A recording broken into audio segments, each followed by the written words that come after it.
Welcome to this explainer. Okay, imagine querying a literal petabyte of data and getting an answer back in seconds, all without managing a single physical server. Sounds kind of like magic, right? Well, today we're diving deep into the actual mechanics of Snowflake's revolutionary data architecture to see exactly how they do it.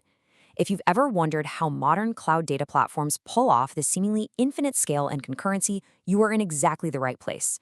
We're going to break down the highly technical nuts and bolts engineering that makes all of this possible. So here's our roadmap for today. First, we'll look at the perils of shared nothing architectures. Second, the multi-cluster shared data approach.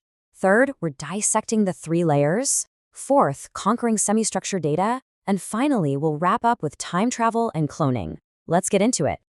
All right, section 1, the perils of shared nothing. Because, to really understand why Snowflake was built entirely from scratch for the cloud, we first have to understand the foundational flaws of traditional data warehouses. You simply can't appreciate the cure without understanding the disease. In the old world of shared nothing architecture, compute and storage were literally chained together in fixed machine clusters.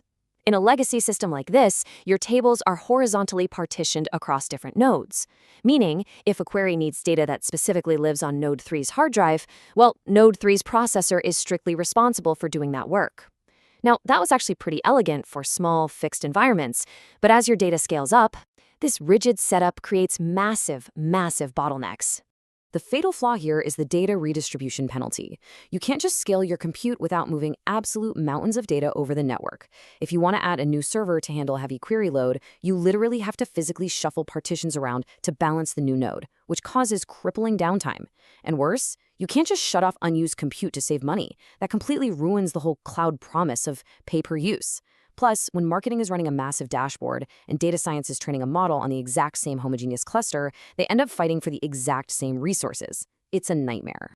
Moving on to section 2, multi-cluster shared data. Let's see how Snowflake breaks those chains entirely. What we're looking at here is a complete paradigm shift. We are breaking the database into 3 entirely independent layers. Instead of compute nodes tightly hugging their local storage, we have a centralized data storage layer at the very bottom, an independent virtual warehouse compute layer in the middle, and a centralized cloud services layer governing the whole thing at the top. And because of this separation, data silos are gone, wiped out. We unlock true compute on demand. You can spin up a massive cluster of servers to crush a heavy workload, and the second it's done, you terminate it. There is absolutely no unload or reload process needed, because the compute nodes are essentially just stateless workers operating over a centralized object store. And since all those compute clusters share the exact same central data, every single department in your company operates on a single source of truth without stepping on each other's toes. Okay, section 3, dissecting the 3 layers. Let's really get into the weeds here and see exactly how these mechanics work from the ground up. Starting at the foundation, Snowflake uses Amazon S3 for storage. But here's the genius part. They structured the data into these immutable micropartitions using a pack-spaced hybrid columnar table format. Because S3 objects are immutable by nature, updating a row means writing a completely new micropartition. You never, ever update in place. Furthermore, Snowflake utilizes a push-based vectorized execution engine, allowing it to process these column chunks in incredibly tight loops. And because it supports byte range reads, the query engine pulls down only the exact byte ranges it needs, completely bypassing all that unnecessary network traffic. It's incredibly efficient. Moving up a level, we have the virtual warehouses.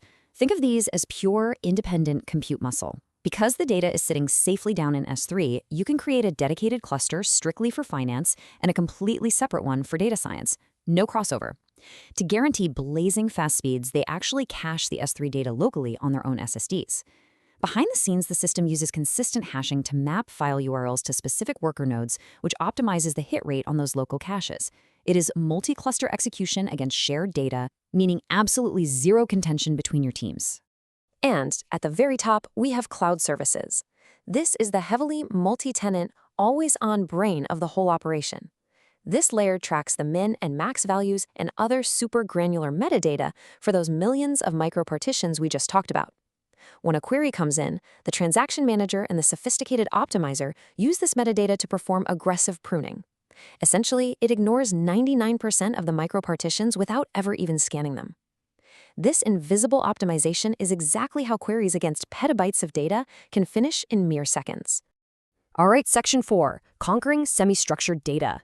External data sources like social media feeds and IoT sensors are flooding businesses right now, so let's see how this architecture handles all that chaos natively. Consider the massive shift happening here, from ETL to ELT. This completely frees information producers from having to obsess over database schemas. In the old approach, you needed these incredibly complex Hadoop clusters just to transform raw JSON into rigid tables before the database could even look at it. Snowflake flips that script. You load the raw data directly into the system first, and then rely on the immense power of those stateless virtual warehouses to transform it on demand. So instead of building out complex, brittle pipelines, you literally just dump your raw JSON, Avro, or XML files right into a special column type called variant. Behind the scenes, the engine actually scans the JSON, extracts the common attributes, does automatic type inference, and physically stores these recurring JSON keys in a proprietary columnar format, just like it would with standard relational data. This incredibly clever engineering gives you the flexibility of a NoSQL document store, but you get the vectorized columnar speed of a relational database. It's the best of both worlds. And actually querying it is incredibly straightforward. You just use simple path syntax and the lateral flatten command to pivot complex nested JSON right inside your SQL queries. You don't have to learn some brand new programming language just to deal with nested arrays. You literally just use standard SQL dot notation to navigate down through the JSON tree and then tell Snowflake to flatten those nested lists out into traditional relational rows. And boom, the database engine does all the heavy lifting, pulling the exact columnar slices of that JSON document to generate a pristine, analysis-ready table in milliseconds. For a data engineer, this is a lifesaver. It eliminates thousands of lines of fragile parsing code. You are querying raw, messy, semi-structured data as if it were a perfectly manicured relational table. Finally, Section 5, time travel and cloning. Let's explore how the storage and metadata layers team up to unlock some true data engineering superpowers. Thanks to something called multi-version concurrency control, or MVCC, querying the exact state of a table from the past is as simple as adding this quick timestamp syntax. Remember earlier when we said S3 forced Snowflake to never overwrite files, but instead write new micropartitions? Well, because of MVCC, the cloud services metadata layer actually retains a perfect history of which file pointers were active at any given second. S3 never overwrote the old files, Snowflake just updated the pointers. This MVCC setup basically gives you instant time travel. If someone accidentally drops a critical table, no panic. You just query it from 5 minutes ago and restore it.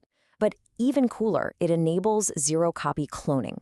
Say your developers need a perfect copy of a massive multi-terabyte production database to test a new feature. Snowflake just clones the metadata pointers. It's a purely metadata operation pointing to the exact same immutable S3 objects as production. It happens in seconds, and it costs zero extra stored dollars until someone actually goes in and modifies that clone. Thank you for joining this explainer. When you eliminate the limits of physical hardware and turn data architecture into a flexible software problem, you don't just speed up queries, you fundamentally change how a business operates. If storage and compute are no longer your bottlenecks, and you have the power to spin up practically infinite resources on demand, what will your data team build next?